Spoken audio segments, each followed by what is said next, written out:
মক্কার কঠিন সময় নবী সাল্লাল্লাহু আলাইহি ওয়াসাল্লাম মানুষকে ইসলামের দাওয়াত দিতেন, কিন্তু অনেকেই তাকে কষ্ট দিত, অপমান করত। একদিন তিনি তায়েফ শহরে ইসলাম প্রচার করতে যান। তিনি আশা করেছিলেন সেখানে মানুষ তার কথা শুনবে, কিন্তু তায়েফের লোকেরা তার কথা না শুনে তাকে অপমান করে এবং শিশুদের দিয়ে পাথর নিক্ষেপ করায়।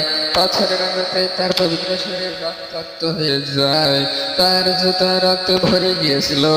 তিনি একটি বাগানে আশ্রয় নেন এবং আল্লাহর কাছে দোয়া করেন। এত কষ্টের মধ্যেও তিনি তাদের জন্য বদদোয়া করেননি, বরং তিনি বলেছিলেন, হে আল্লাহ, এরা জানে না, তাই এদের ক্ষমা করে দিন। এই ঘটনায় মহানবী সাল্লাল্লাহু আলাইহি ওয়াসাল্লামের ধৈর্য, ক্ষমা ও মানবতার মহান শিক্ষা ফুটে ওঠে। তিনি মানুষের অত্যাচারের জবাবে দয়া ও ভালোবাসা দেখিয়েছিলেন। এই করুণ ঘটনাটি আমাদের শিক্ষায় কষ্টের সময় ধৈর্য ধরতে হবে এবং মানুষের সাথে ক্ষমাশীল আচরণ করতে হবে।